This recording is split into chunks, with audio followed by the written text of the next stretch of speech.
Tumingin ka sa akin!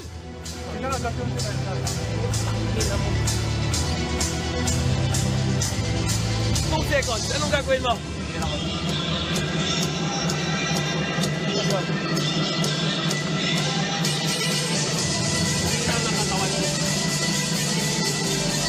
Magpalakas ka ng katawan. Ang dali mo itulak. Nawawala ka sa balanse. Wala yung tira mo pagka naitulak ka na. Nagtingting ka